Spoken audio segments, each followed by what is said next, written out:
خلاص خلصنا بقى كل العبارات، وملك ال90 عاد من جديد، وذا ماستر اوف سسبنس، وقدام الاهلي ما تحتفلش غير في الثواني الاخيره او بعد ما المباراه تخلص.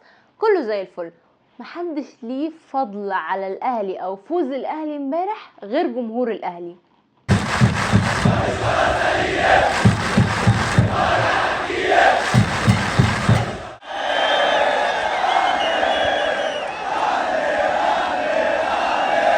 نروح بقى لحاجة تانية مهمة جدا، هدف طاهر محمد طاهر اللي جابه في الدقايق الأخيرة قدام سموحة عشان يحقق فوز الأهلي. هو ده بس هدف الدوري، والأهلي كده هياخد الدوري.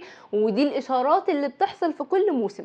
جماعة الموسم ده بالذات ما ينفعش نقول كده، لان حرفيا الملعب ولع في 3 ماتشات من نار جايين. يعني لو بصينا للثلاث ماتشات مش 3 ماتشات عاديين، ده 3 قمم بين ال3 فرق المتصدرين الجدول، الزمالك وبيراميدز والنادي الاهلي اللي موجود في المركز الثالث.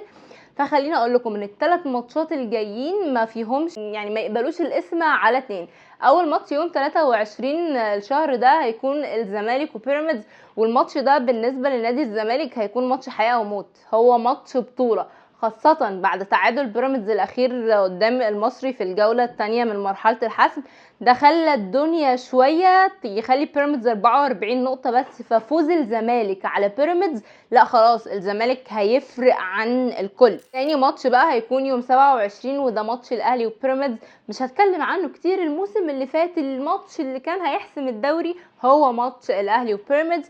بس السنة دي او الموسم ده الدنيا مختلفة شوية، لان خلاص 3 اصابات رسميا تأكد غيابهم من النادي الاهلي. محمد الشناوي بسبب طبعا الايقاف ال4 مباريات اللي شفناه بسبب المشكلة اللي حصلت في ماتش سيراميكا كليوباترا، وكريم فؤاد بسبب الاصابه، وحسين الشحات كمان بسبب تراكم الانذارات وجاله ايقاف. خليني اقول لحضراتكم الثلاث غيابات دول فيهم بس 2 مؤثرين. كريم فؤاد بقاله فتره بره عن الملعب، ولكن اللي مؤثر بشكل كبير جدا محمد الشناوي. هتقولي طيب هو شوبير اصلا هو اللي بيلعب اساسي؟ لا، الماتشات اللي زي دي الخبرة بنسبة 99% بتفرق. الماتشات اللي زي دي اصلا معتمدة على خبرة اللعيبة في الماتشات اللي زي دي، فمحمد الشناوي وجوده كان هيكون مهم جدا. تاني حد حسين الشحات. حسين الشحات احنا مسمينه رجل المباريات الكبرى. حسين الشحات ممكن طول الموسم ما يتألقش في ولا مباراة، ويجي قدام الزمالك او بيراميدز وبنشوف حد تاني خالص بقى زي ما بنسميه نينجا. فبالتالي غيابين مهمين جدا للنادي الاهلي قدام بيراميدز. نيجي بقى اليوم 1 مايو والقمه الكبرى اللي الجميع منتظرها، ماتش الاهلي والزمالك. جماعه والله بعيدا عن مسابقه الدوري، بعيدا عن اللقب، بعيدا مين اللي هيفوز، هو الماتش ده ليه حسابات تانية. من يوم ما بدأ يبقى فيه قمه اهلي وزمالك وهي ليها حسابات تانية خالص. يعني ممكن الماتش ده بس اللي يفوزه ما يفوزش بالدوري، بس هو فاز القمه الاهلي والزمالك وما ادراك وما القمه دي.